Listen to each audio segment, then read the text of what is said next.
Bonjour à tous et bienvenue pour cette nouvelle vidéo de la newsletter.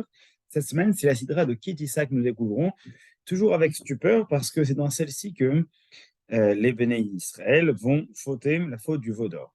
Et nous allons, pour aborder de manière un peu originale euh, cette catastrophe que nous découvrons, euh, nous aider du commentaire du Rav Eliaou Ben Amozeg, qui s'appelle M. Lamikra, qui nous décrit ses recherches sur la mythologie égyptienne. Pourquoi la mythologie égyptienne? Parce que les béné Israël sont dans le désert, ils viennent de quitter l'Égypte et pour lui, on ne peut pas de manière spontanée euh, servir un dieu ou une quelconque divinité de manière inédite, de manière spontanée. S'ils ont fait ça, c'est qu'ils ont dû le voir quelque part. Et s'ils l'ont vu quelque part, c'est qu'il doit sûrement y avoir une logique. Et si on comprend la logique, on pourra comprendre la démarche de ce veau d'or. Alors, il nous décrit dans ses recherches que, tout d'abord, la symbolique du veau, effectivement, c'est souvent que nos sages nous disent que le veau est une divinité égyptienne, mais laquelle en particulier? Eh bien, vous êtes peut-être tous familiers avec la, la planète Vénus, qui d'ailleurs est également une déesse, Vénus. Et cette déesse Vénus a une origine grecque. Et, euh, et au-delà de cette origine grecque, il y aurait une origine chaldéenne. Et avant cette origine chaldéenne, il y aurait une origine égyptienne. Une origine égyptienne qui serait effectivement représentée par une déesse qui porte le nom de Ezat.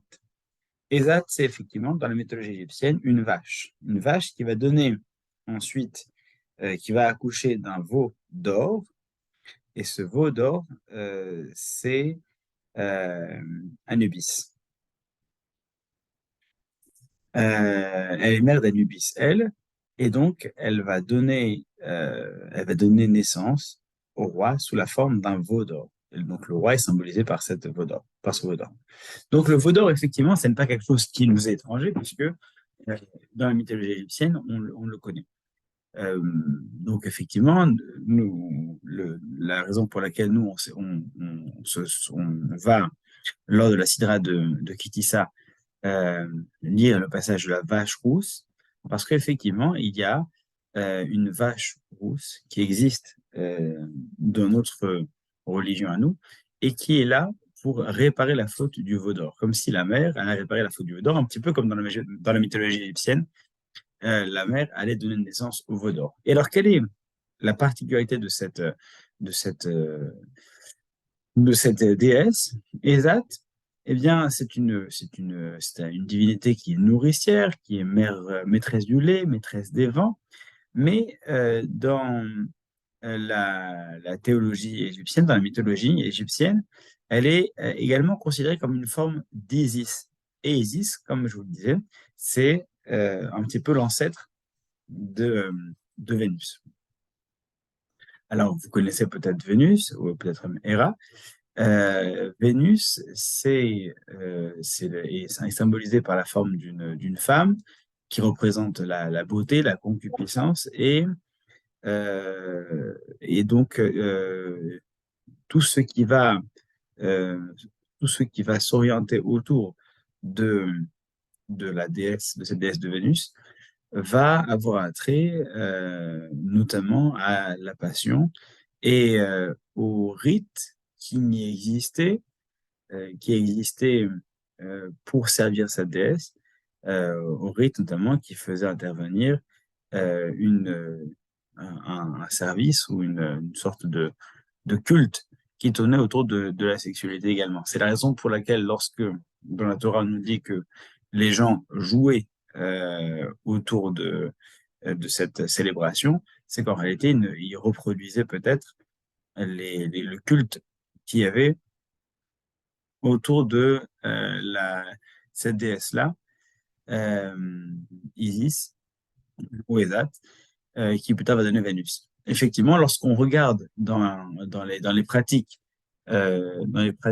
antiques de Vénus, eh bien, c'était effectivement une déesse qui était considérée comme un petit peu, non pas la mère de la beauté, mais en tout cas, elle représente l'amour, la séduction, la beauté féminine dans la mythologie romaine. Elle est associée à la déesse grecque Aphrodite, mais encore une fois, ça remonte déjà depuis l'Égypte.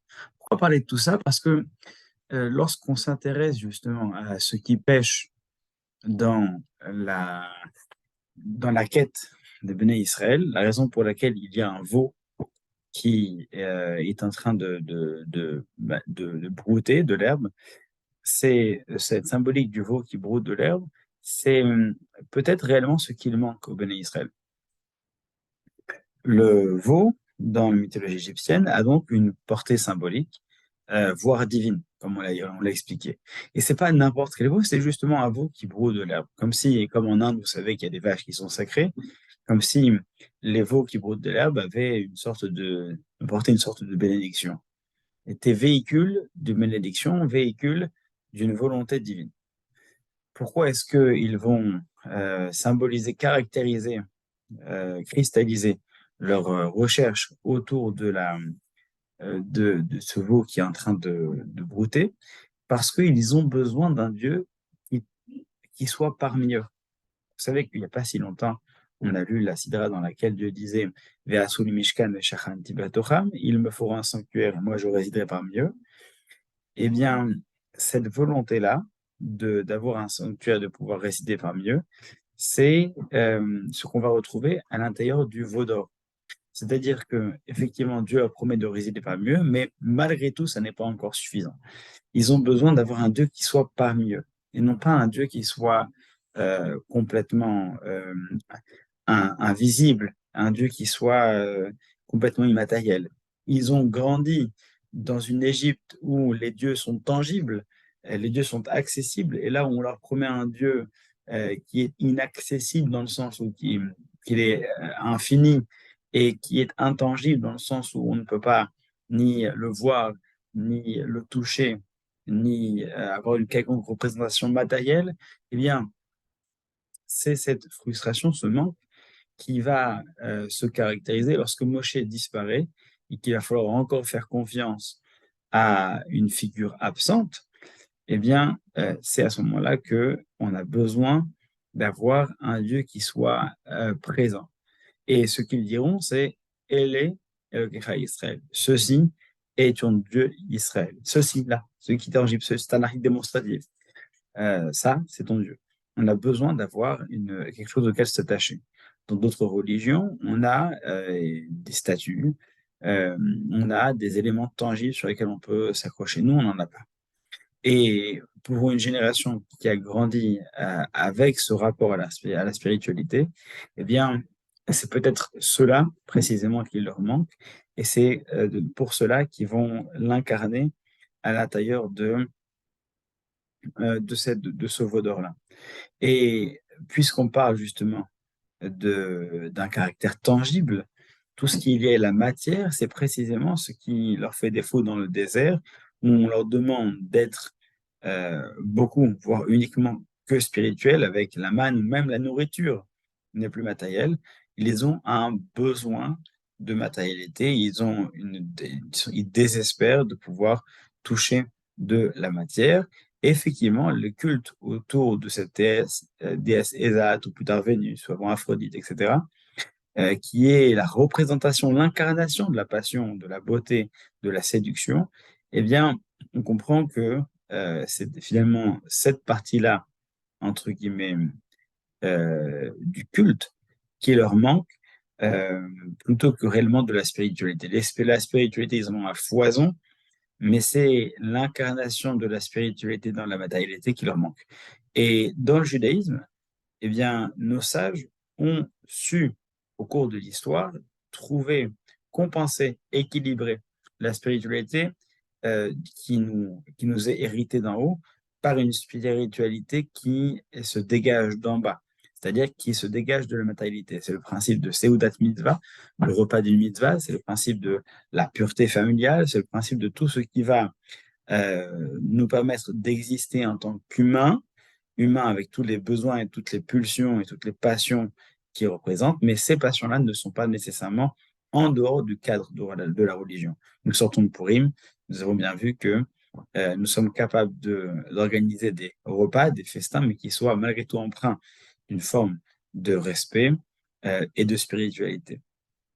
C'est peut-être cela qui manquait à l'époque du désert et qu'ils désespéraient de trouver dans une génération où ils étaient censés, au contraire, pouvoir se dégager pour intégrer Dieu en eux, se dégager de la matérialité. Finalement, c'est un aveu d'échec, certes, le veau d'or, qu'ils devront porter en eux, qu'ils devront moudre et boire en eux, porter en eux cet échec, porter cette matérialité ou cette aspiration, ce besoin de matérialité en eux, certes, mais qui forcera la religion à évoluer et à donner une part plus importante à la matière à l'intérieur de la religion. C'est ce qu'on va appeler Ita'aruta Diltata.